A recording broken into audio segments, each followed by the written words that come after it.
Bonsoir.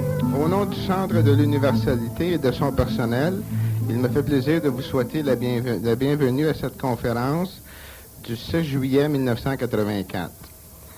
Le titre, Les mécanismes de la pensée, le conférencier Daniel Kemp. Bonsoir Daniel. Bonsoir Jacques. Les mécanismes de la pensée.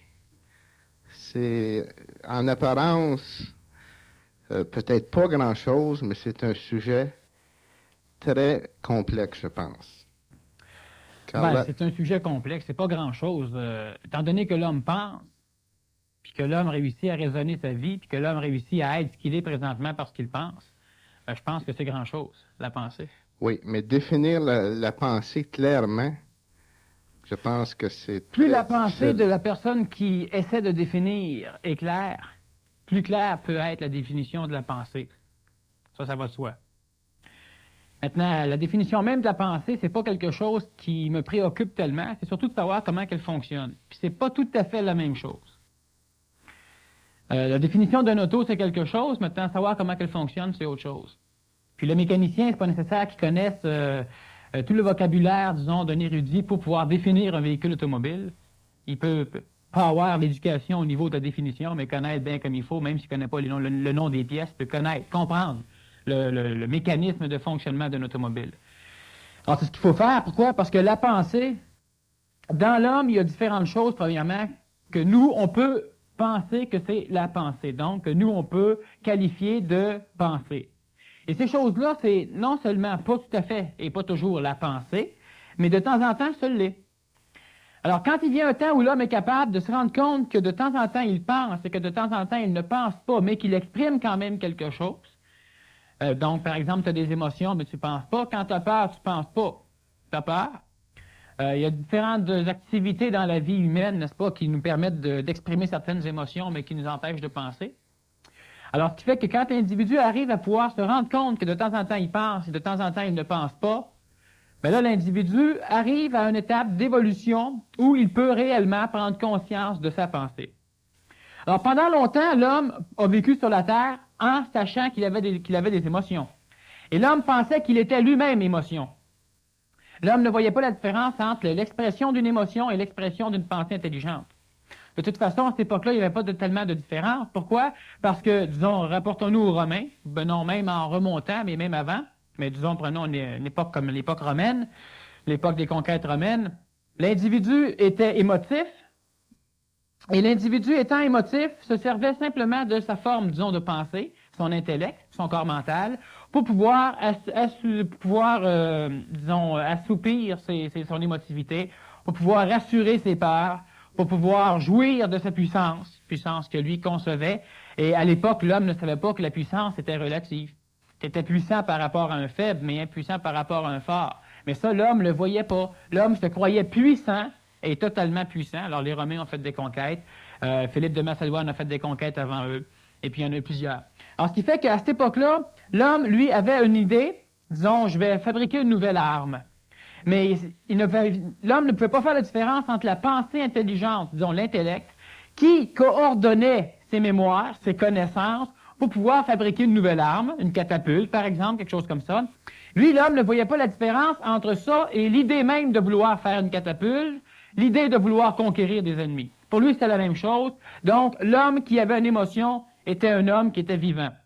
Alors, je pense, donc je suis, à cette époque-là, le je pense définissait toute l'émotivité psychologique de l'homme, plus l'expression mentale naissante de l'homme, le début de son intellect. Mais aujourd'hui, c'est quoi? On a à peu près le même genre d'évolution dans l'enfant. L'enfant qui vient au monde a un corps physique, un corps vital, c'est-à-dire qu'il est en vie, c'est normal. Bon, c'est pour ça qu'il vient au monde. Ceux qui peuvent... ceux qui sont opérationnels, dirait un technicien de la robotique. Alors, quand un enfant vient au monde et qu'il est fonctionnel... Ce qui arrive simplement, c'est que cet enfant-là a des émotions, mais il ne réfléchit pas encore. Sa capacité intellectuelle est à l'état de croissance, mais elle n'est pas encore personnalisée. Et personnalisée, c'est quoi? C'est quand l'extérieur de l'enfant peut reconnaître quelque chose dans l'enfant. Toi, tu as une personnalité et tu as une identification de toi. Et la personnalité, c'est ce que moi je vois de toi, et l'identification, c'est ce que toi tu crois que tu es. Et c'est à quoi tu t'attaches. Alors, ce qui arrive, c'est qu'au début, on a une émotivité dans l'évolution psychologique de l'enfant. Et vers l'âge de 3, 4 ans, puis il y en a c'est plus long, il y en a c'est un petit peu plus de bonheur, l'enfant va finir par atteindre la phase de l'identification dans son développement émotionnel. Il va commencer à dire « je » au lieu de s'appeler par son nom, comme Daniel fait telle chose. Il va commencer à pouvoir dire « je ». Il va être capable de se différencier de ses parents lentement et la phase d'identification va durer jusqu'à l'adolescence, même jusqu'à la fin de l'adolescence.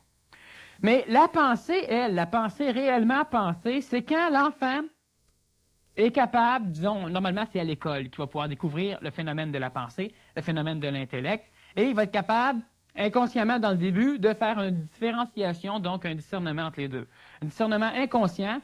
Pourquoi? Parce qu'il ne le comprend pas. Mais il est capable de réfléchir à un problème de mathématiques ou un problème scolaire, puis il est capable de jouer à la récréation sans qu'il soit perturbé lors de la récréation par le problème mathématique. Ce qu'un adulte ne pourra pas faire. Normalement, l'adulte qui a un problème mental, disons un homme d'affaires ou n'importe quel parent, un adulte, ben même dans son temps de loisir, le problème mental vient le hanter. Et ça, l'enfant n'a pas ce problème-là. Pourquoi? Parce qu'il n'a pas encore conscience de la différenciation entre l'un et l'autre. La conscientisation, ça amène des problèmes, ça on le sait.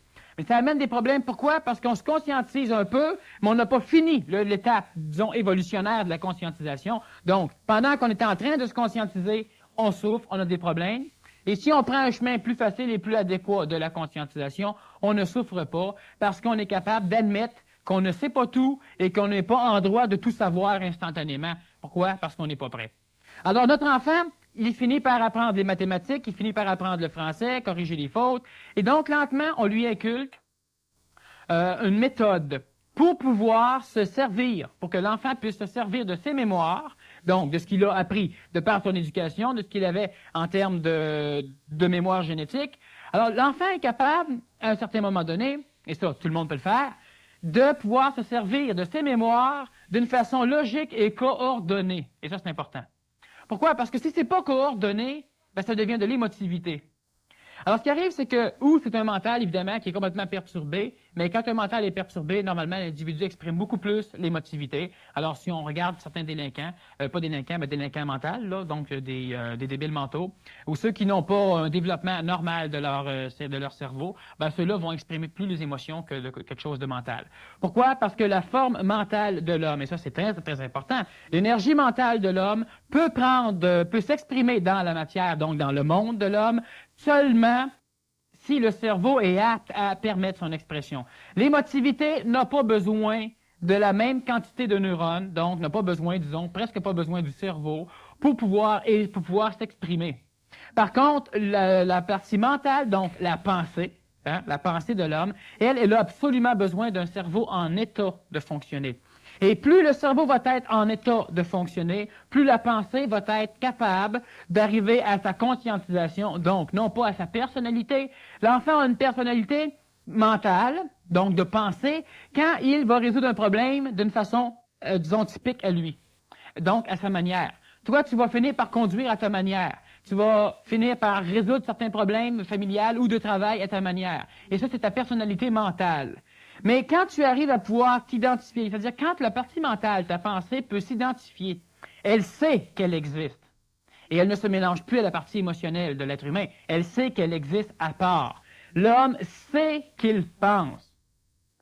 Et quand l'individu arrive à savoir qu'il pense, pas parce qu'on lui enseigne, parce qu'il le sait, automatiquement, la phase de la pensée, donc le corps mental, est rendu à la parcelle, disons, le 4e schéma d'évolution, la phase d'identification. Quand on en est rendu là, eh bien là, on commence à pouvoir, disons, se libérer de certains problèmes psychologiques, ou on peut en avoir plus. Bon, c'est là le problème. Comment fonctionne la pensée? La pensée, elle, c'est quelque chose qui est tributaire, donc qui dépend totalement de nos mémoires. Et ça, c'est une pensée passive. C'est ce qu'on appelle l'intelligence passive en ésotérisme. Comparativement à l'intelligence active, qui est une énergie supérieure, qu'on peut cataloguer de supramentale, de causale ou de n'importe quel terme de nom. Et cette énergie-là, le Saint-Esprit, cette énergie-là, elle, c'est un savoir instantané, donc elle ne se réfère pas à la mémoire humaine. Par contre, l'intellect de l'homme, donc la pensée de l'homme, se réfère à la mémoire humaine, donc à la mémoire de l'individu. Et se référant à la mémoire de l'individu, elle doit donc suivre un cheminement pour pouvoir aller chercher les bons morceaux de mémoire, pour pouvoir les placer sur une chaîne logique, et là, elle arrive à une compréhension, ou à une solution, ou à une action. Bon. Les mots... Oui. Excuse.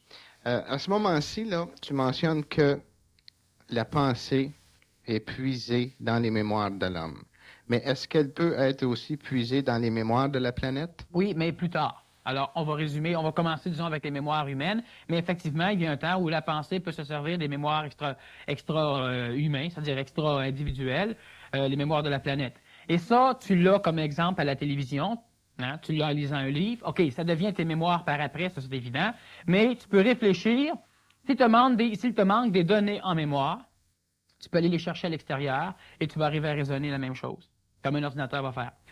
Si on est tous ici et qu'on essaie de penser, ben automatiquement, on va être capable de penser. Bon, c'est pas bien compliqué, sauf que si je vous demande de penser, on peut plus penser. Hein? C'est comme quand tu dis à quelqu'un parle, ben là, c'est plus quoi dire. On fait des tests avec les micros des fois, on dit « dis quelque chose ». Là, tu sais plus quoi dire. Puis si t'as pas le micro, tu sais quoi dire. La pensée, c'est similaire. Quand tu veux te concentrer, quand tu veux penser à quelque chose, ben souvent, tu te fais avoir, puis tu penses à un paquet d'autres choses.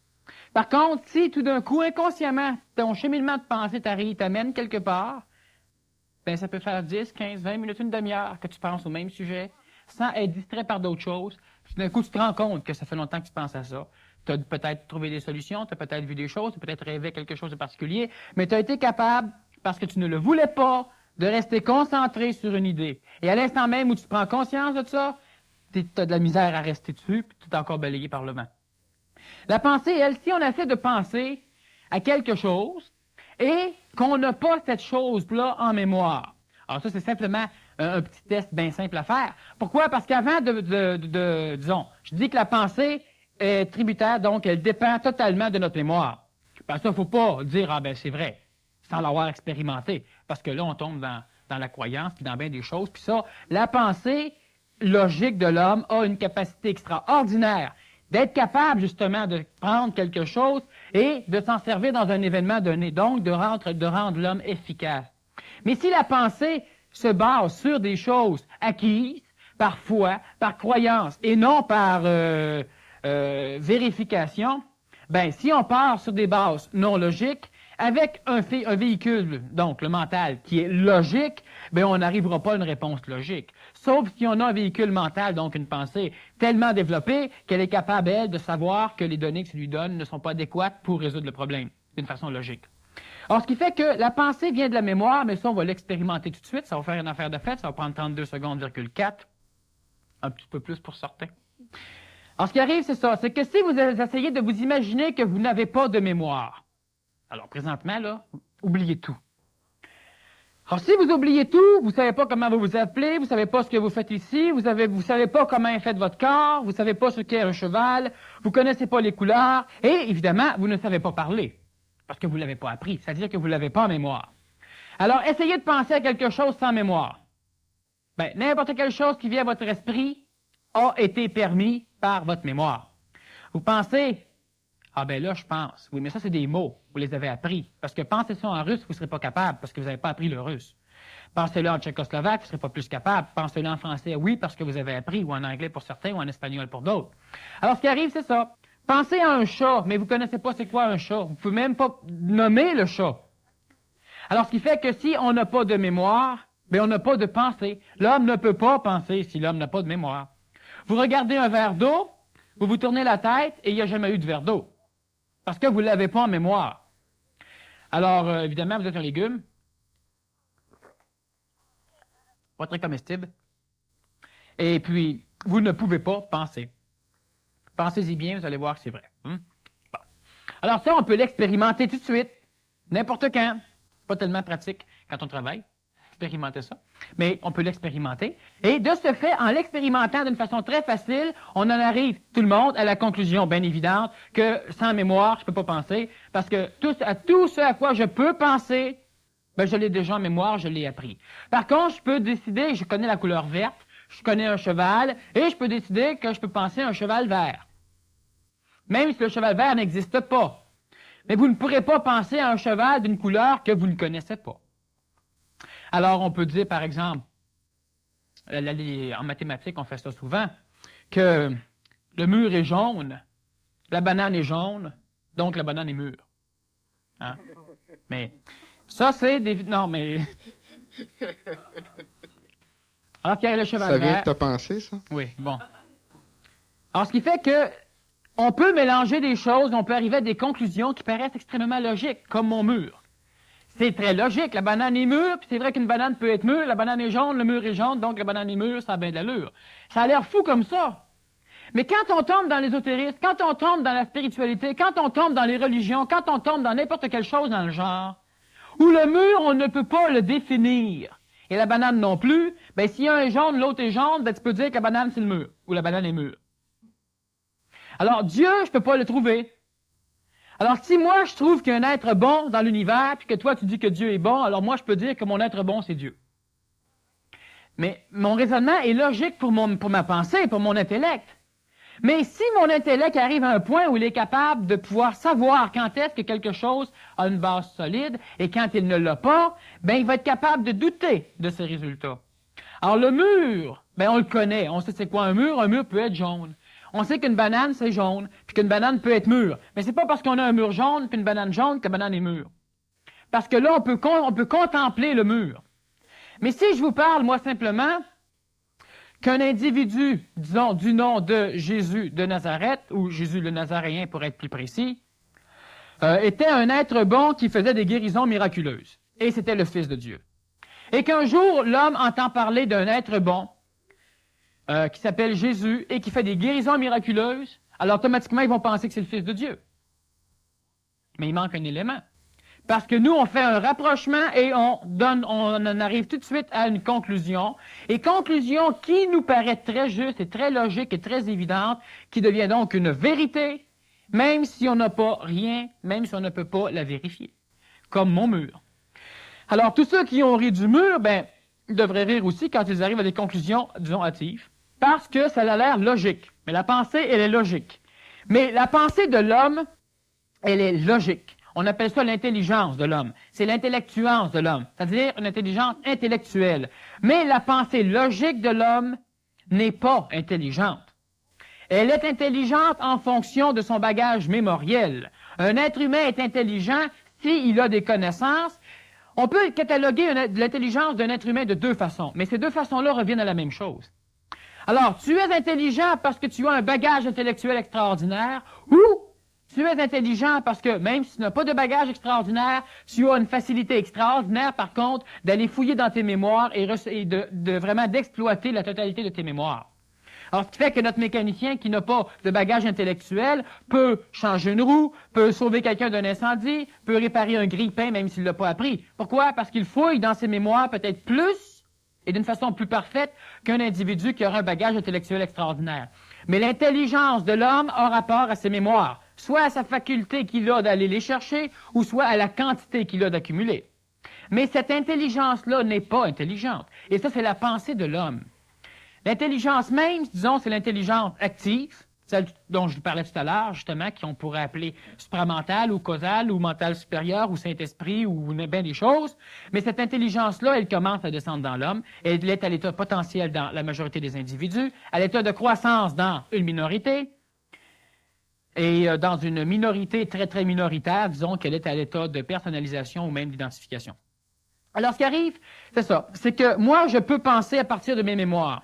Si je sais qu'un cheval peut être brun, je vais avoir de la difficulté à imaginer un cheval qui est bleu. Par contre, si je peux m'imaginer, donc, qu'on peut peinturer un cheval bleu, qu'on peut taper dessus en mâche jusqu'à temps qu'il devienne bleu. En tout cas, il y a bien des choses qui me permettent de pouvoir envisager un cheval bleu. Mais là, c'est simplement parce que je connais les effets de la peinture, de la teinture, du frappage, hein, les bleus. Je connais les effets de certaines choses, donc à partir de là, je peux arriver à m'imaginer quelque chose. Et ça, l'imagination, elle est de deux ordres. Soit qu'elle est dirigée par la pensée, donc c'est une imagination créatrice, style d'un inventeur, par exemple, ou d'un solutionneur de problèmes, hein, ce qu'on est pas mal tous, tout le monde, et l'imagination qui n'est pas dirigée par l'intelligence intellectuelle de l'homme, et qui est simplement dirigée par l'intelligence aberrée de sa mémoire, donc de son émotivité, ce qu'on appelle en ésotérisme l'astral. Ça, c'est l'imagination du rêve. C'est pas mauvais, c'est beau de rêver. Faut pas qu'on rêve tout le temps, mais de temps en temps, ça relaxe. Alors, ce qui arrive, c'est ça. C'est que ma pensée, elle peut coordonner des mémoires que j'ai en moi. Et automatiquement, elle peut coordonner des faits que moi, j'appelle nouveaux. Mais un fait nouveau, ça n'existe pas réellement. Alors, si moi, je vois quelqu'un me lancer une balle de neige l'hiver, et que lui trouve ça bien drôle, ben c'est un fait nouveau, c'est-à-dire que c'est pas dans ma mémoire. Mais par contre, je sais très bien ce que ça va faire, sinon je vais l'expérimenter, après ça, je vais savoir qu'une balle de neige dans le visage, c'est pas tout à fait... Quand on la lance, c'est bien fun, mais quand on la reçoit, c'est autre chose. Alors donc, je vois l'événement s'en venir, mes yeux l'enregistrent, c'est automatiquement mémorisé. Parce que si c'est pas mémorisé, c'est comme mon verre d'eau. Je me retourne, puis il n'y a plus de verre d'eau. Alors ma balle de neige, elle s'en vient, mais au fur et à mesure qu'elle s'en vient, si je revis avec sans la mémoriser même l'instant d'une seconde, et que je ne suis contrôlé, ou du moins que j'ai comme capacité de travailler que mon intelligence intellectuelle, ben il faut que je la mémorise, ma balle de neige. En la mémorisant, ben là, je vois sa trajectoire, je peux extrapoler, voir si ça va venir vers moi ou non.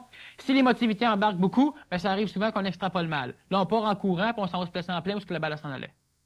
Ça, c'est l'émotivité. Alors, ce qui arrive, c'est que si moi, logiquement, je vois ça, ben, à partir de mes mémoires, je peux agir efficacement. Si c'est mon émotivité qui prend le dessus à ma pensée, ben, je vais rester figé devant la balle de neige, ou devant le train qui me fonce dessus, ou devant l'auto, ou devant le bicycle, ou devant bien des événements, et puis là, évidemment, je ne peux pas être efficace lors d'un événement comme ça. Alors, ce qui fait qu'on a donc deux formes de pensée. Une pensée émotive, celle qui te dit « Ah ben oui, vas-y, ça va être le fun à mort. » Puis celle qui te dit « Ben oui, mais vas-y un instant, tu n'as même pas l'argent pour y aller. » Puis l'autre, la pensée émotive qui revient « Ah mais c'est pas grave, tu peux emprunter, tu as ta carte de crédit, tu payeras dans un an, c'est tout, un petit peu d'intérêt, ça ne dérange pas. » La pensée intellectuelle qui dit « Ouais, mais minute, il faut que je travaille comme un défoncé pour pouvoir payer ça par après. » Puis la pensée astrale qui recommence, puis tu sais, bon, les deux petits anges là, qu'on voit souvent, là, ben, ça peut ressembler à ça. Fait que vous achetez un tue-mouche, puis vous tapez sur celui qui est noir. Ça, c'est l'astral. L'émotivité, elle est bonne. Donne un bec à ton enfant. Ben non, parle à ta femme, parle à ton mari. Tu sais, bon, t'as une émotivité qui est bon, c'est correct. Mais le mental, lui, il est pas mal plus intelligent, même s'il n'y a pas d'intelligence parfaite. Il est drôlement plus intelligent, justement, que l'astral. Alors, l'intelligence va être capable, lui, de savoir, ton intellect, va être capable de savoir quand il faut que l'émotivité s'exprime, donc que l'astral s'exprime, et quand il ne faut pas. Tu rencontres ton patron pour la première fois, tu le trouves hyper joli, tu lui donnes un bec, ça c'est l'émotivité, mais là, c'est pas le temps. Hein? Si ça fait, c'est ton enfant ou quelqu'un que tu connais depuis longtemps, puis bon, ben là, c'est le temps. Alors, ce qui arrive, c'est que souvent, on va embrasser quelqu'un qu'on connaît pas, hein, on n'est pas capable d'embrasser ceux qu'on connaît. Alors ça, c'est l'émotivité, justement, qui a des problèmes. Mais la pensée peut réussir à régler ça. Mais pour le régler, elle doit être claire, être pure. Et c'est quoi être clair ou être pur? C'est ne pas être teinté par l'émotivité. C'est ça, une pensée claire. Je pense donc je suis. Je pense donc je pense que je suis. Disons, à l'échelle de la pensée, ce serait juste. Le mécanisme même, ben, c'est simple. Moi, je vois un verre d'eau, j'ai une sensation. Ma sensation me dit que j'ai soif. Ça, c'est un phénomène que, biologiquement, je n'ai pas étudié. Mais par contre, avec l'expérience, je sais qu'en prenant un liquide quelconque de l'ordre des liquides buvables, potables, ben, cette sensation-là finit par disparaître normalement. Alors, ce qui fait que, ne comprenant pas le mécanisme, comme la personne, c'est pas nécessaire qu'elle connaisse c'est quoi la pensée de fond en comble. Il faut connaître le mécanisme pour pouvoir travailler avec, et puis le reste, on s'en fout. Ça va finir par vous arriver à un moment donné, vous allez tout comprendre, mais c'est pas nécessaire de tout étudier, tout le mécanisme et tous les phénomènes pour arriver à travailler avec. Alors, moi, j'ai une stimulation qui me dit que j'ai soif, et puis là, j'ai un verre d'eau là, avec des particules dedans. Non, l'autre fois, il y en avait, là, il n'y en a plus, c'est pas pire. Et on lavait le verre, ça faisait longtemps. Alors, ce qui arrive, c'est que moi, je vois l'eau, et puis automatiquement, ma pensée peut me dire, ben tu peux prendre de l'eau, puis tu peux boire l'eau. Mais ça, c'est inconscient, parce que la pensée, ça va vite. Hein? Les neurones sont très collés, puis c'est presque à la vitesse de l'électricité, alors ça va très vite. Alors, ce qui fait que ma pensée intellectuelle, elle, ma pensée intelligente, disons, dans le sens humain, va accréditer le fait que je devrais boire. Par contre, si c'est du Coke, du Pepsi, de la bière, ou des choses, mettons, dans le genre, que j'ai le goût de prendre quand j'ai de l'eau ici, ben là, c'est une pensée astrale qui embarque dessus. C'est plus une pensée intelligente. Et ça ne veut pas dire que c'est mauvais. Mais maintenant, le fait que je dise que ça ne veut pas dire que c'est mauvais, ça ne veut pas dire que c'est bon non plus. Alors, ce qui arrive, c'est ça. C'est que moi, j'ai une pensée intellectuelle. L'eau, c'est parfait. L'eau, c'est ce qu'il y a de mieux pour l'instant. Et puis, si je décide que, bon, on va aller me chercher une bière, ben là, c'est simplement que non seulement ma pensée intelligente veut compenser mon phénomène de soif, mais ma pensée astrale, et là c'est important, et ça c'est vraiment une clé pour différencier quand est-ce que c'est l'un qui pense et quand c'est l'autre qui pense, et ça c'est nous autres, ces deux-là. Ben c'est simple, c'est que si ma pensée intellectuelle veut recréer une condition, si ma pensée veut recréer une condition, ou encore poursuivre dans l'avenir, dans le temps, une condition, c'est donc une pensée mémorielle de type astral. Qu'est-ce que ça veut dire? Ben, c'est simple. Moi, je veux boire de l'eau parce que j'ai soif, mais en même temps, ben là, ma pensée astrale, elle va dire, bon, t'as soif, fait que profite-en donc pour boire de quoi qui plaît à ton palais. Alors ça, c'est parce que je connais le goût, je connais le plaisir sensoriel que ça l'amène à ma psychologie, et je veux recréer le phénomène. Parce que sinon, je boirais de l'eau. Parce que, ben, j'ai de l'eau, là. Alors, je boirais de l'eau. C'est simplement pour compenser la déshydratation. Si je me dis, bon, ben, j'ai pas soif, mais une bonne petite bière, ça me ferait du bien. Ça te ferait du bien à quoi? À qui? Pas à ton corps physique, pas à ton corps vital, à ta psychologie, oui, pas à ton corps mental. Le corps mental, lui, t'as pas soif, tu bois pas, t'as pas faim, tu manges pas, t'as faim, tu manges, quand t'as plus faim, t'arrêtes. Tu veux-tu du dessert? Non, j'ai plus faim. Si j'ai plus faim pour le reste de mon assiette, j'ai pas faim pour du dessert, c'est logique. Ah ben peut-être, hein, parce que c'est bien, bon, ça c'est une pensée astrale qui rembarque dessus. C'est pas que c'est mauvais, mais disons que ce qui est mauvais, c'est de pas en faire la différence. Mais ça pourrait aussi être un besoin physique, Il y a Daniel. de la bière.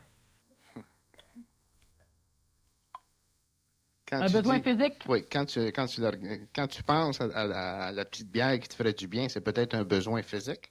C'est-à-dire que si tu as soif, le besoin physique apparaît, l'intellect te dit de boire. Et l'astral s'empare, donc ta psychologie s'empare de ton désir de boire, donc de la logique que tu devrais te boire, justement, t'hydrater. Et elle va simplement venir ternir ça pour te donner, pour essayer de revivre une condition qu'elle a déjà vécue et qu'elle a trouvée plaisante. Et ça a l'air bien simple. Dans ce sens-là, on dit, bah oui, mais c'est pas grave. C'est un fait que c'est pas grave. Oui, mais dans le cas de la bière, il y a de l'alcool dedans. Oui. Et puis, si le corps physique a besoin d'alcool à ce moment-là, c'est un besoin physique. Oui, c'est un besoin physique, mais c'est quand même ta psychologie qui va vouloir, c'est ça justement là que je veux en venir, ta psychologie qui va vouloir fuir, empêcher donc la continuité d'une douleur ou d'un manque de quelque chose, donc d'une drogue. Mais fuir quelque chose, c'est vouloir continuer quelque chose. Tu veux continuer à être bien, donc si le manque de nicotine ou le manque de pot ou le manque d'alcool te fait du mal, pour continuer à percevoir un état, disons, que tu catalogues comme étant bien, parce que tu connais pas ce que c'est réellement quand tu es rendu à ce point-là, ben, automatiquement, tu vas vouloir prendre quelque chose, mais ça, c'est encore rien qu'une pensée qui est astrale.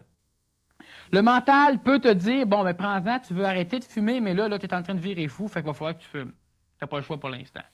Là, l'astral, elle va faire hey, c'est bon.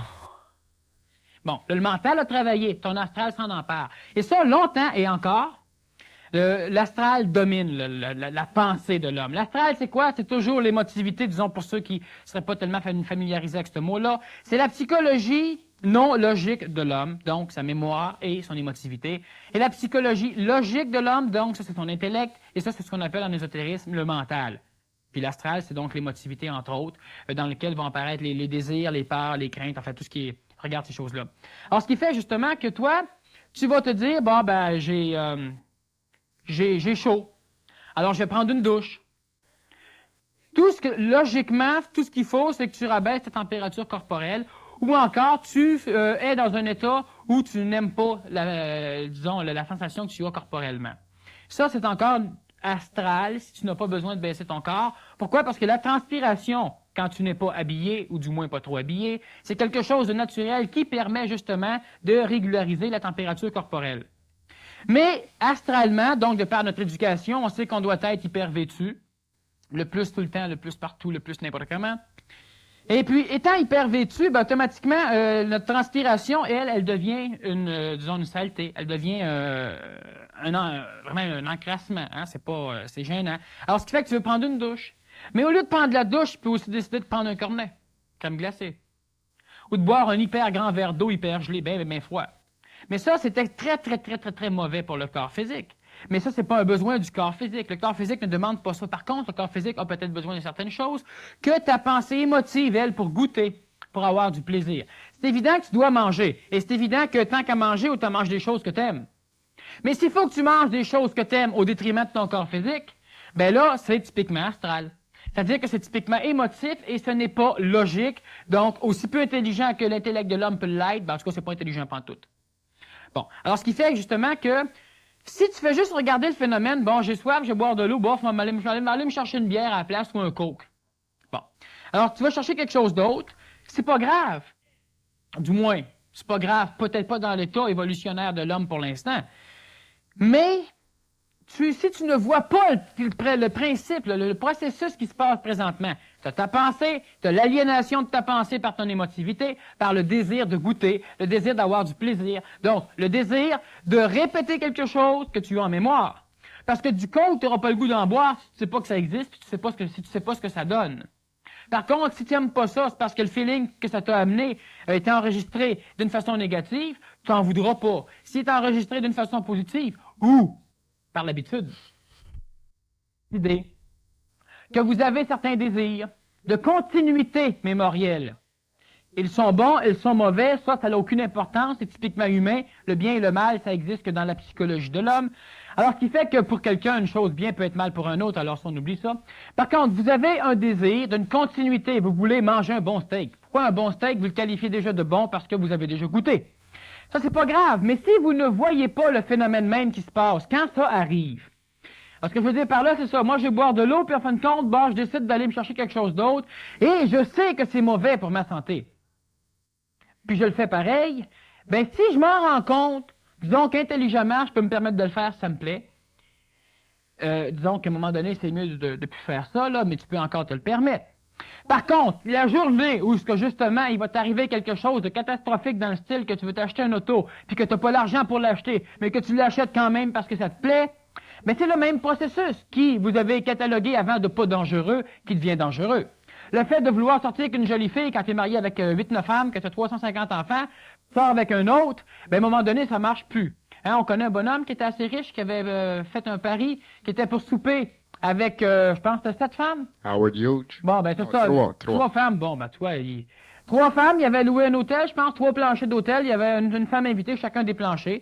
Et puis là, il soupait avec une, tout d'un coup, il partait pour une réunion d'affaires pour une vingtaine de minutes, c'était pas long. Il prenait l'ascenseur, il montait sur le 2e plancher, il allait souper avec l'autre. Là, hop, il demandait au téléphone, il repartait, il allait au 3e, il redescendait au 1er, puis il a passé la soirée comme ça, souper avec 3. Il s'est fait passer, par exemple. Il s'est fait prendre cette fois-là, oui. Alors, c'est justement ça qui arrive. C'est qu'il y a des choses, c'est que le petit phénomène de l'eau, de la bière, de s'habiller de telle ou telle manière, n'importe quel petit phénomène où, par exemple, logiquement, je m'en vais à une soirée, je devrais être habillé de telle manière. Pourquoi? Parce que, disons que les individus, c'est le même qu'on devrait être logique, là je réfléchis comme une logique. Les individus sur place ne pourront pas m'accepter si j'arrive pas habillé, au moins dans un cadre, disons, social donné. Hein? Soit dans un camp de nudistes, habillé jusqu'au menton, ben évidemment, tu vas être mal vu. Par contre, si tu vas dans un endroit où on joue du classique, puis tout ça, disons, en place des arts, tu arrives à poil, c'est aussi mal vu. Alors, il faut évidemment choisir l'habillement en fonction de l'ambiance. Mais, toi, tu t'habilles bien comme il faut, tu te fous un veston, des pantalons de ville, des souliers. Tu as tout ça chez vous, tu mets ça, tu te regardes, puis là, ben, pas de veston là. Un autre veston. Ben là, c'est ça. C'est que logiquement, c'était logique. Même un robot se serait habillé en fonction d'être accepté quelque part. Mais de là, commencer à se traumatiser pour l'habillement. Ben peut-être pas à soi, puis ben il neige plus, puis le blanc c'est pas beau que la neige, puis bon, tu commences à y aller avec des choses comme ça, ben ça c'est un petit problème. Pour certains, c'est un immense problème. Mais juste, si tu continues toujours à voir, t'amènes tes enfants souper chez quelqu'un, puis il y en a un qui mange avec ses mains, il y a 3 ans. Ben oui, ben là, ça te frustre. Mais si tu es mental, donc si tu es logique, franchement, à 3 ans, hein, veut dire, si les autres ne comprennent pas, ben là, bon, quand tu as 12 ans, ben là, à moins que tu ailles un papier du médecin, là. Alors, ce qui arrive, c'est ça. Notre intellect peut réaliser des choses extraordinaires s'il n'est pas teinté par l'émotivité. Et le mécanisme même de la pensée, ben, il est bien simple. La pensée, c'est un phénomène énergétique, disons, c'est un phénomène, c'est une espèce de canal, qui est capable d'aller chercher des parcelles de notre mémoire et de venir les placer dans ce canal-là, selon une suite logique pour permettre à l'homme d'être efficace dans un événement. Si je te demande de faire un long discours, ben, mentalement, l'émotivité, si elle embarque, tu ne pourras pas faire de discours. Hein? Tu vas te mettre bien des Kleenex en dessous des bras, là. J'ai déjà vu faire ça à Télémétropole par un chanteur. J'étais trop nerveux. Je voulais pas que ça paraisse. Il est rentré sur la scène. Il n'est pas l'air d'un boxeur. Mais en tout cas, c'est ça. L'émotivité, si elle embarque, t'es pris, t'es fait. Par contre, si c'est la partie intelligente, bon, toi, t'es, je sais pas moi, chef vendeur chez General Motors, ben, automatiquement, tu dis, oh, bon, il faut que je fasse une conférence, bon, ben, correct, hein, si t'es pris, t'es pris. Tu peux demander un cachet, ça, c'est intelligent. Mais tu te places en avant, puis tu commences à aller selon ce qu'on t'a demandé. Tu sais, si t'es pris dans une situation comme ça, il arrive un accident, t'arrêtes avec ton auto, puis tu sais pas ce que tu fais. Puis tu t'es même pas rendu compte que l'accident était sur le métropolitain. Tu t'es même pas rendu compte que tu étais en plein milieu de la voie puis qu'il y a plein de chars qui essayent de t'éviter parce que tu t'es arrêté là, toi, là, regarder l'accident. Ça, c'est l'émotivité. T'es pas efficace. T'es même dangereusement inefficace. Alors, ce qui fait que si la personne voit ça, elle est arrêtée, elle sait pas quoi faire, ben oui, mais ça, c'est émotif, ça. Et puis, on a tous la capacité intelligente, du moins intellectuelle, de réagir efficacement à n'importe quelle situation. Simple. Avec tout ce qu'on a lu depuis qu'on est au monde, avec tout ce qu'on a vu à la télévision, avec tout ce qu'on a entendu à la radio, avec tout ce qu'on peut voir dans les journaux, avec tout ce qu'on a comme bagage dans nos mémoires, mais faites-moi pas croire que l'homme ne peut pas être efficace dans toutes les situations données aujourd'hui. C'est impossible. L'homme a tout pour pouvoir réussir à vivre dans une société hyper harmonieuse, extraordinairement développée, du côté psychologique ou du moins technologique.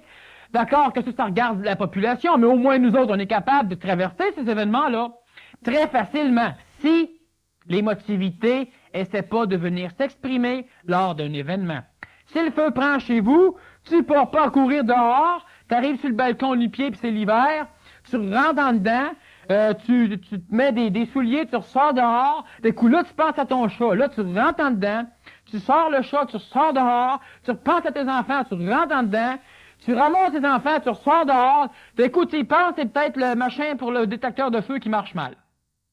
Bon, là tu rentres en dedans, il y a de la fumée. Là, tu repasses encore, fait 20 fois tu passes à côté de l'extincteur, fait 20 fois tu passes à côté de la chambre des enfants, t'as pilé 3 fois ces pattes de ton chat en passant.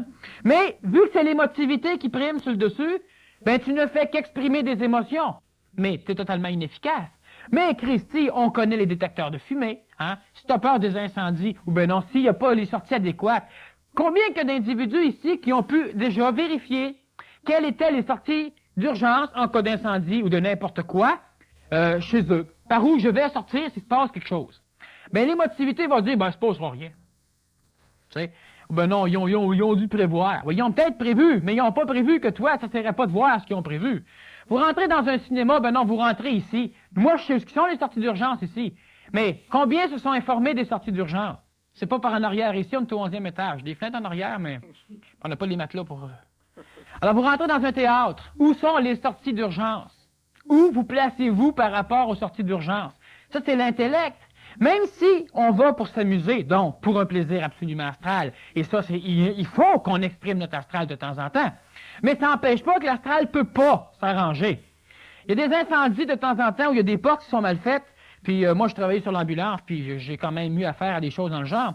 Vous allez trouver par exemple des personnes qui sont calcinées, qui sont mortes, à côté d'une porte qui donnait à l'extérieur. Mais la porte s'ouvrait par en dedans. Tout le monde poussait pour sortir, fait qu'ils sont tous morts brûlés là. Bon. Alors ça, c'est ridicule. Ça, c'est l'émotivité. Je veux sortir. Si le mental embarque, il va dire, oui, tu veux sortir le cave, mais tu sors pas, la porte, elle s'ouvre pas. Fait qu'arrête de pousser. Tire donc pour le fun. Tu tires, puis même qu'il se passerait n'importe quoi, l'homme va s'en sortir. C'est les êtres qui réfléchissent avec leur mental qui s'en sortent. Ils vont broyer après, ils vont rire après, ils vont avoir peur après, mais il y a un après pour les recevoir, par exemple. Ils sont pas morts. Hein? Ils vont pas manger le pissenlit par la racine. Alors, ce qui fait que, continuellement, dans n'importe quel état, dans n'importe quelle situation, l'homme se doit toujours de pouvoir différencier, puis de voir comment fonctionne sa pensée. La pensée de l'homme, c'est une parcelle de lui. Mais c'est la seule parcelle qui peut amener l'homme à rester vivant, à part le hasard. Mais à un moment donné, les dieux sont tannés de diriger l'homme, surtout quand l'homme a l'outil pour se diriger. Tu es d'accord pour pardonner à ton enfant tant qu'il comprend pas. Mais quand il comprend, ben là, à un moment donné, tu veux plus, hein?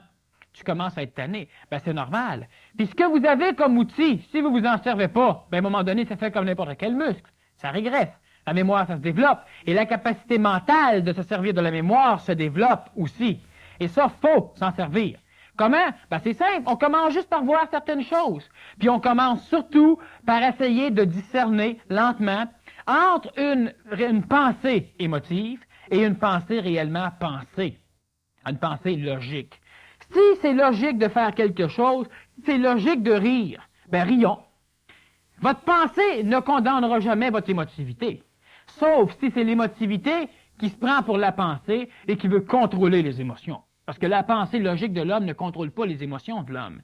Mais votre émotivité peut se croire, M. Spock, et puis vouloir contrôler ses émotions. Hein? Puis ça peut être l'orgueil, puis il peut donner des raisons. Mais l'orgueil, c'est pas dans la pensée mentale de l'homme, c'est dans la psychologie de l'homme, c'est encore une forme d'émotivité. Alors, ce qui fait que continuellement, dans n'importe quelle situation, ben il faut qu'on regarde logiquement ce qui se passe. Question logique, ça me posez là? Vas-y. Faut pas contrôler. Mais depuis qu'on peut se souvenir, on nous a toujours enseigné le contrôle. Mm-hmm. Comment en sortir? Ben, premièrement, c'est pas tellement dur d'en sortir parce qu'on n'a pas encore réussi à rien contrôler. Alors, ce qui fait qu'en partant, ça règle déjà un gros problème. Par contre, ce qu'il faut sortir, c'est d'essayer de contrôler. Contrôler ta colère, t'as contrôles-tu? Ah oui, je la contrôle, je suis plus en colère. Tu sais, des fois, je viens partir, puis là, je me contrôle.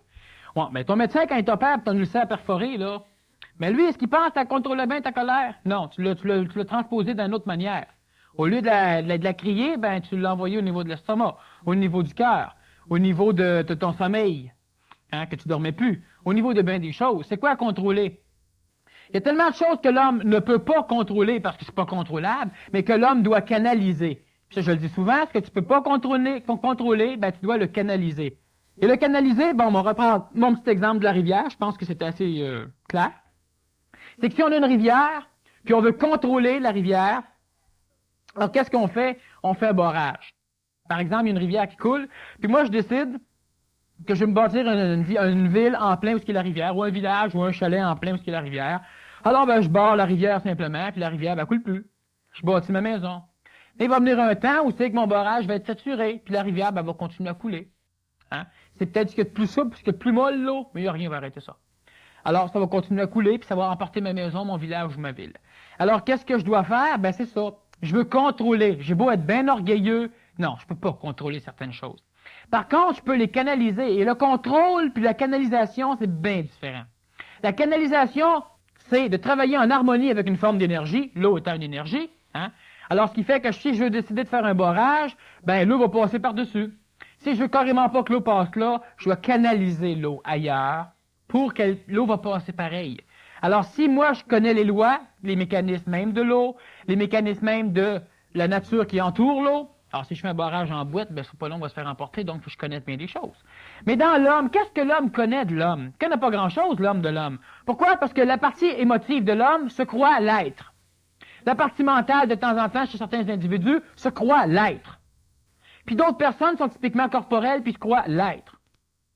Hein? Alors, puis l'être, c'est rien de tout ça. Ce sont des expressions de l'être, mais c'est pas l'être. Alors, qu'est-ce que l'homme connaît de l'homme? Il connaît pas grand-chose.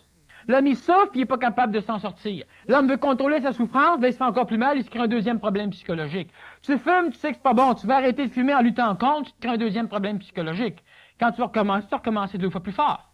Alors, ce qui fait qu'il y a quelque chose à faire, mais pas contrôler dans le sens sec. Ça marche pour certains individus, parce que ça transpose d'une autre façon. Si le résultat de la transposition est quelque chose de visible, on voit que ça n'a pas marché. Si c'est quelque chose d'invisible ou de très reporté dans le temps, on pense que ça a marché, mais ça ne marche pas. L'homme n'a pas à contrôler son émotivité. Par contre, il y a une chose qui peut s'exprimer à la fois dans l'homme, et c'est là l'important. Si l'homme ne se rend pas compte de ça, ben l'homme va essayer de contrôler. Mais moi, si je réfléchis mentalement, ben logiquement, j'ai pas d'émotivité. Et si j'ai d'émotivité, je suis pas logique. Bon, alors, je n'ai pas à contrôler. J'ai rien qu'à être logique ou à être émotif. Alors, ce qui fait que c'est très facile à dire, c'est aussi facile à faire, mais évidemment, il faut finir par comprendre les mécanismes. Comme quand on veut contrôler le barrage, ben au début, notre rivière, alors au début, on met quelques planches, puis on pense qu'elle va suivre ça. Elle ne suit pas ça, elle. Alors, on creuse un trou, on pense que c'est pas pire. Mais le trou n'est pas assez cru, à un moment donné, elle remplit à force de transporter des scories avec elle. Alors, à un moment donné, bon, c'est ça. Alors, il y a l'expérience, et puis plus on finit par connaître le mécanisme même, puis pour le connaître, le mécanisme, ben, faut qu'on s'en serve. Faut qu'on l'étudie dans le moment vivant. Pas quand on est couché dans son lit. C'est un moyen. Mais comme ça là, moi j'ai soif, ça me tente de boire d'autres choses. C'est bien, je peux aller le boire. Puis je peux me dire, bon, je vais boire tel jus, est-ce que c'est bon, est-ce que c'est pas bon? Bon, je peux faire ça. Il y en a qui qui sont végétariens, puis qui fouillent en dessous de la salade, voir s'il n'y aura pas de mouche qui serait glissée pour risquer à manger un morceau de viande. Bon, ça, on peut faire des choses, OK. Mais là, il ne faut pas non plus virer fou, mais d'un bord ou de l'autre. Puis quand je parle fou, c'est pas nécessairement pathologique, mais ça devient dangereux pour l'homme. Alors, ce qui arrive, c'est ça, c'est que moi, je fais des choses, et puis bon, ben, je vais aller prendre une bière parce que ça me tente. Bon. Et puis, je bois ma bière. Mais si je me rends pas compte du changement qui s'est opéré à l'intérieur de ma pensée, ben, je peux pas réussir à contrôler ou à canaliser ou à rien faire. Je suis dépendant de mon incompréhension de moi-même. Donc, je suis manipulé par la partie inintelligente de moi-même. Alors, évidemment, j'ai des problèmes. Mais si je me rends compte, je viens pour boire, ce serait mieux de la faire, puis là, je me rends compte de ce qui vient de se passer. Ben, je peux aller boire pareil. C'est parce que je décide que, bon, ben, c'est pas grave. Moi, ma capacité intellectuelle est capable de voir. Mais si je suis au régime, je suis capable de m'arrêter. Puis si c'est l'émotivité qui embarque, je vais me culpabiliser. Puis si c'est la partie logique qui embarque, je me culpabilise pas. Je le fais ou je le fais pas. C'est tout. Mais je le sais, par exemple, que quand je le fais, c'est parce que ma partie logique, mon intelligence, a décidé qu'il fallait que je le fasse. N'importe quelle action. Et si je m'en rends pas compte, ben ça sert à rien. Je peux pas ni canaliser ni contrôler. Ça paraît que l'air conditionné marche plus, hein? Oui, un peu. Ça fait du bruit, hein? On va l'arranger durant la pause. Mm-hmm. Oui, c'est bien beau, ça, Daniel. Ton exemple de barrage, ça se comprend bien facilement. Ça s'accepte très bien, je pense. Oui, j'imagine. Et puis, les autres exemples que tu as donnés. Mais si on prend, par exemple, la colère, une crise de jalousie ou un stress de manque de nicotine aussi, ou ça, comment est-ce qu'on canalise ça? Pour être pratique. Ben, on fait un petit retour en arrière bien rapide, là, mais c'est en s'observant, c'est la la manière de canaliser. Premièrement, une chose qui est sûre, c'est que si l'individu est logique, ça c'est rapide, même avant de canaliser, tu canalises quelque chose qui est là. Tu vas canaliser une rivière parce qu'il y a une rivière. Hein? Tu n'iras pas canaliser une rivière dans le désert du Sahara. Parce que tu vas construire un barrage longtemps, mais tu vas pas revenir en sable bien avant que l'eau arrive. Oui, mais ma question impliquait quand il y a colère, oui, par bon, exemple. mais ma réponse implique que d'abord, ou... si tu me poses la question, c'est parce que tu sais que la colère existe. Tu sais que la colère existe, c'est que tu sais que tu peux devenir en colère. Si tu sais ça, ben, il y a un moment donné, donc, que tu sais que tu n'es pas en colère juste avant d'être en colère. Puis si tu es capable d'être fonctionnel avant d'être en colère, tu n'auras pas canalisé la colère. C'est quoi, là? C'est bien simple. Bon, il y a un moment donné où j'étais en colère facilement. Puis par après, en étudiant ces choses-là, ben, quand la colère arrivait, j'avais un mécanisme qui me permettait justement de m'observer que la colère disparaissait parce que je comprenais. Je voyais sa naissance, sa vie, donc automatiquement elle mourait. Mais il y a un moyen encore plus simple que ça. Au lieu d'étudier la colère, ben soyez pas en colère, c'est bien plus simple. Comment pas être en colère? Ben, si on est capable d'être plus logique que d'autres choses, si tu me lances un verre d'eau en pleine face, ok, fais-le pas parce que t'es au tapis, là, ça m'aimerait pas ça. Mais si tu me lances un verre d'eau en pleine face, qu'est-ce qui va réagir? Mon intellect qui va dire « Ah, ça fait du bien ». Ou ben non, mon astral qui va être l'orgueil qui vient grimper tout de suite, ne comprenant pas pourquoi tu as fait ça. Il peut pas le comprendre, c'est l'astral qui s'exprime, c'est l'émotivité qui s'exprime. Il peut pas le comprendre. Donc là, je continue à m'exprimer puis je viens en colère. Si c'est mon mental qui observe, il va essayer de savoir pourquoi tu as fait ça. Il va essayer d'étudier les réactions. Mais lui, il sera pas en colère. Puis tant que c'est la partie mentale, puis c'est elle qui devrait être là dans des situations comme ça, ben, tant que c'est la partie mentale qui est là, ben, il n'y a pas de colère. Donc, tu n'as pas canalisé ta colère. Puis une personne qui agit comme ça, quand on regarde des films, ben, c'est souvent une personne dans le film qui joue le rôle d'un sage ou d'un maître. Hein? Une personne qui s'en va, d'un coup, on le vole. Ah ben, il devait avoir besoin d'argent, hein? Puis, bon, ben, il va falloir que j'aille quêter encore. Ben, tu sais, on est tout un peu jaloux. Puis si je dis à l'homme, ben, soyez plus mental, on sera plus humain. Mais quand tu regardes des bonhommes de même, on veut tous devenir comme lui. On trouve qu'il est plus humain. Ben, il est bien plus humain aussi. Parce qu'au lieu de taper dans la face du monde, ben, vu que c'est le mental qui dirige, ben, automatiquement, tu vas exprimer des choses qui sont harmonieuses, adéquates et constructives pour toujours t'amener plus haut. Bon. Puis pas plus haut dans le terme nécessairement évolutionnaire. Tu augmentes tes vibrations. Ton rythme vibratoire augmente, t'es plus haut. Mais si tu laisses naître la colère en toi, ben déjà qu'il y a déjà un chemin de fait pour la colère, c'est évident que ben là t'es fait. Parce que même si je te dis t'as un qu'à raisonner logiquement, ben c'est évident que tu seras plus en colère. Mais vu que tu es en colère, tu pourras pas être bien logique. Ou tu vas être logique quand tu vas tout tirer ton vaisselier d'en face de ta femme, et vice-versa. Là, quand il ne reste plus rien, quand tu es bien épuisé, ben là, à un moment donné, tu ne peux plus exprimer l'émotivité, à moins que tu portes à broyer. La logique va venir, puis là, tu regardes ce que tu as fait, puis là, tu prends conscience de ce que tu as fait, puis là, tu trouves que ça n'a pas d'allure. L'émotivité s'en empare, puis tu culpabilises. Alors, c'est simple. Pour l'instant, on peut s'observer, mais ça, j'ai déjà fait beaucoup de conférences là-dessus. Si quelqu'un, mettons, ses intérêts, je pense, c'est déjà enregistré. Mais sinon, ben la base même, avant l'observation, tu observes quelque chose qui est là. Mais une plante qui pousse, là, un mauvais herbe qui pousse, c'est facile de le détruire avant qu'il devienne un arbre. Surtout si c'est un baobab. Hein? Alors, ou non, un pin de Colombie. N'importe quelle chose, une révolte qui commence, facile à étouffer. Pas une guerre civile. Alors, c'est la même chose pour notre colère. S'il se passe quelque chose et que je m'efforce d'analyser ma vie d'une façon intelligente, intellectuelle, d'une façon logique, je vais être capable d'être bien plus humain que les humains. Parce que c'est un humain intelligent qui va se promener. Pas un humain aberré, qui va selon l'impulsion du moment, selon la forme de ce qui arrive à l'extérieur pour le contrôler. Parce que sur l'ambulance ou même dans la vie ordinaire, si tu vois par exemple une personne qui tombe, qui se noie, bon, puis disons par hasard, elle se met à flotter, puis elle tombe sous le bord, tu n'as pas besoin de la chercher, fait que tu n'as pas besoin de demander si tu sais nager ou non. Mais la personne est toute laide. Tu vas-tu y faire du bouche à bouche? Mais c'est un enfant de 7 ans qui est bien beau. Tu vas sans doute y faire du bouche à bouche. Il y a l'apparence physique, il y a l'âge, mais tout ça c'est psychologique, parce qu'un adulte, qu'un enfant meurt, c'est la même affaire. Ça va tout mourir à un moment donné pareil. On attache une importance. Hein? Mais c'est la même affaire. Mais toi, personnellement, l'émotivité, il y en a une qui va te pousser à y aller, une autre qui va carrément t'empêcher d'y aller. L'événement, c'est le même. Okay. Dans un exemple, un cas comme ça, là, comment canaliser cette énergie? Moi, ce que je ferais le bouche à bouche sur l'enfant, puis je sortirais mon ambi et ma guédelle pour l'autre. Mais enfin. C'est ça la canalisation. Ben oui. Parce qu'il y a la logique avec qui rentre. Si je donne la réponse logique, tout le monde va se donner la même réponse, mais c'est pas nécessairement vrai. Mais il y a plusieurs sortes de maladies qui sont pas tellement, disons, plaisantes à porter. Et puis tu as moins de chances, évidemment, qu'un enfant soit porteur de maladie. Puis tu as plus de chances de réanimer aussi. Alors, ce qui fait que, mettons que c'est plus... Mais logiquement, ben, il y a quelque chose à faire. Et puis si c'est pas l'émotivité qui veut te forcer à travailler, tu vas être capable de faire quelque chose. Ou tu vas savoir qu'il n'y a rien à faire. Mais si tu sais qu'il n'y a rien à faire, c'est la partie mentale qui travaille. Si tu broyeras pas, tu ne te culpabiliseras pas après, tu passeras pas 2 semaines à te demander si tu as de faire de quoi. Ben non, tu ne peux pas rien faire. Fait que, va-t'en, tu peux plus rien faire. Tu peux-tu appeler une ambulance? Non, elle est déjà là. Tu peux plus rien faire. Ben va-t'en. Hein, reste pas là à vouloir regarder et à vouloir bénéficier pour ton astral. Pour après ça, pas dormir pendant 3 jours.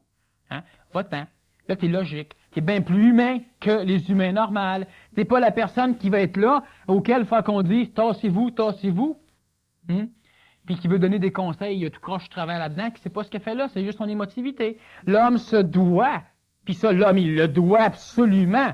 Pourquoi tu penses on a peur d'apocalypse, puis qu'on risque de s'en aller là? Ben, c'est parce que notre mental est au service de notre émotivité. J'ai peur, donc je fais des armes. J'ai peur qu'ils m'attaquent, donc je les attaque. Ben, à un moment donné, si on devient intelligent, si on devient logique, on a une émotivité, on est humain. Mais on s'en sert quand il faut. Alors, si je suis logique, ah oui, mais crème, si tout le monde est, tu sais, veut dire, le peuple soviétique ou le peuple, n'importe quel peuple, ben, ils veulent pas plus la guerre qu'un autre. Ils ont peur de se faire attaquer. Puis les Américains ont peur de se faire attaquer. Puis on a toute peur de se faire attaquer. Puis comme on a peur de se faire attaquer, ben, à un moment donné, on va attaquer. Pour être sûr qu'ils ne nous attaqueront pas. Bon, mais ça, c'est la belle émotivité qui se sert de notre intellect pour pouvoir assouvir son émotivité, à s'assouvir elle-même. Mais à un moment donné, si l'homme est intelligent, si l'homme est intellectuant, ben, il n'y aura pas de conflit comme ça. Quand est-ce qu'il y a des chicanes entre 2 robots? Il n'y en a pas. Quand est-ce qu'il y a des chicanes entre 2 êtres intelligents? Il n'y en a pas. Parce que si on ne parle pas le même vocabulaire, ben, on s'en rend compte. On parle de la même chose dans d'autres mots. On ne s'astine pas sur des mots. Mais si l'orgueil, si l'émotivité va absolument avoir raison sur tel mot, sur telle affaire, tu sais, tu commences à faire une discussion avec quelqu'un, puis si tu te chicanes, ben regarde la fin de ta chicane. Ça n'a même aucun rapport avec ce à quoi tu avais commencé à discuter. Ça n'a aucun rapport. Prends une chicane de famille, une chicane entre amis, une chicane sur la route. Ça n'a aucun rapport. Ça a toujours la même forme. Tout le temps, la même forme. C'est l'émotivité qui s'exprime, qu'elle s'exprime en riant, qu'elle s'exprime en criant, en chicanant ou en pleurant. Elle s'en fout, elle s'exprime. Mais, par contre, certaines formes d'énergie de son expression détruisent l'homme. Mais l'astral, la psychologie de l'homme, ça ne le sait pas. Ce qu'elle veut, c'est s'exprimer. Si le mental prend le dessus, le mental sait ce qui est bon pour l'homme, pour le corps physique, pour le corps vital, pour l'astral elle-même et pour lui. Alors, automatiquement, il n'y a pas de chicane sur la route. Hein? Dans le parc des Laurentides, près de Chicoutimi, il y a un bonhomme qui roulait lentement. Son auto avançait mal, ou non, lui, il décidait qu'il économisait l'essence. Puis il y a un gars en arrière qui klaxonnait au coton au lieu de dépasser, il voulait absolument forcer l'autre à rouler plus vite. À un moment donné, l'autre, ce qu'il a fait, il s'est collé sur le bord de la route pour laisser passer le mec. Mais l'autre, c'est pas suffisant, il s'est collé en arrière, il est descendu pour aller engueuler le chauffeur d'en avant. L'autre, il est sorti, ils ont commencé à s'engueuler. La femme est sortie à gueuler avec. C'était le soir. Ils ont gueulé longtemps. Il y a un char qui s'en venait, puis il a tué 2 bonhommes. Parce qu'ils les ont pas vus. Tu sais, c'est quoi, c'est ça? Si tu es intelligent, c'est pas ben fort. Mais ça, c'est continuellement. Là, on parle d'un extrême, mais ça aurait pu être n'importe qui d'ici, ça. C'est tellement des choses niaiseuses comme ça. Pourquoi? Parce que c'est l'émotivité. On a une forme intellectuelle, on est intelligent d'une façon intellectuelle, on est capable de se servir de nos expériences. À quoi ça vous sert, vos expériences? Ça sert juste à nourrir votre émotivité. Ça a une certaine forme de plaisir, d'accord. Disons que c'est agréable. Mais il faut aussi que ce soit utile et efficace. Vous apprenez à piloter un avion, puis vous êtes dans un avion, puis l'avion marche tout croche, vous pensez qu'à vous tenir après votre banc. Ah oui, Christy, vous avez de l'expérience continuellement. On voit des choses à la télévision, de pas monter avec une antenne pour aller la poser sur un toit, de faire venir quelqu'un. Mais il y en a régulièrement qui s'électrocutent. Il y a tellement d'idioties comme ça continuelles, puis on a l'expérience pour éviter ça. Bouclez votre ceinture. Bon, on en ramasse du monde qui ont des accidents de char. Les 2 personnes en avant, ils ont rien. La personne assise en arrière entre les 2 bancs, est allée se taper la tête sur le bras de vitesse. Fait qu'elle a plus de nez. Bon, mais s'arrêter attaché en arrière, elle restait là. Oh, mais de temps en temps, ça tue. Oui, c'est vrai que ça tue. Une personne qui boucle sa ceinture, il y en a 3 qui meurent sur 1000. Puis les autres, eux autres, ils seraient morts s'ils n'auraient pas eu leur ceinture. Fait que c'est une bonne raison pour pas qu'on s'attache, ça. Parce qu'il y en a 3 de temps en temps qui seraient morts avec leur ceinture. Parce que t'étais trop nerveux pour essayer de... Quand t'es sous l'eau, là, au lieu de peser sur le bouton, là, pour la défaire, tu tirais dessus. Tu l'arracheras pas. Ceinture qui bloque, là, m'a dit franchement, les capots des chars, ils s'ouvrent les accidents. Les portes, ils revolent les accidents. Les pneus partent, le moteur, il revole. Les ceintures, ils se déboutonnent tout seuls. On arrive, c'est le lieu des accidents, nous autres. Clic, t'ôtes la ceinture. Le char, il n'y a plus de char. Le banc, il est dans le champ avec le gars dessus. Mais t'ôtes la ceinture. Tu sais? Fait que, bon, mais c'est ça. Si on est intelligent, on se sert de notre intellect. Mot a dit que l'homme, il peut avancer en tabarnouche. Dans tous les domaines. En parlant de se servir de son intellect, si on revenait à la canalisation, qui est très importante, Daniel, tu as commencé à parler de l'observation, qui était un outil pour canaliser. Peux-tu élaborer un peu plus? Oui, on peut élaborer un peu plus. De toute façon, c'est assez important, puis même si on en parle de temps en temps, je ne crois pas que tout le monde puisse saisir la première fois. L'observation, c'est quand on a une émotion en nous, quelque chose qui naît, disons la colère, par exemple, on parle de colère. Si on vient pour sortir de notre auto pour aller taper sur l'individu en avant, ou qu'on fouille dans notre coffre à gants sortir notre canif, là, mais pendant qu'on fait ça, si on est capable à un moment donné, puis ça vient comment? Ça vient si après chaque, disons, on parle de colère, après chaque colère, si vous prenez conscience que vous auriez pu vous observer, bien à un moment donné où, par exemple, vous sortez, ou non, vous fouillez, non, vous commencez à gueuler, vous vous rendez compte que vous êtes en colère. Prendre conscience de ce qu'on est déjà sur le moment, c'est le début, justement, de la canalisation. Et je suis en colère, j'arrête, puis je m'observe, comme si j'avais un miroir. J'essaie de me voir, moi. Qu'est-ce que j'ai de l'air en colère? C'est ça, l'observation. Puis vous allez rire. Si vous réussissez à vous voir, vous ne serez plus en colère. Mais là, si l'autre est en colère, prenez votre char, puis sacrez votre camp. Alors, sur ce, on termine la première partie de cette conférence. Pour ceux qui ne sont pas habitués, dans la deuxième partie, vous pouvez poser des questions par écrit. Il y a des feuilles et des crayons sur les tables disponibles. Je vous demanderai de bien écrire vos questions afin que je puisse les lire correctement. Et puis, j'aimerais aussi vous rappeler que la promotion que nous avons instaurée il y a quelques semaines en collaboration avec le fournisseur de cassettes est toujours en force. Soit ceux qui achètent un billet pour la prochaine conférence reçoivent la première partie de la conférence ce soir qui a été enregistrée sur cassette audio. Alors, on prend une pause d'environ 20 minutes et puis on vous revient tantôt.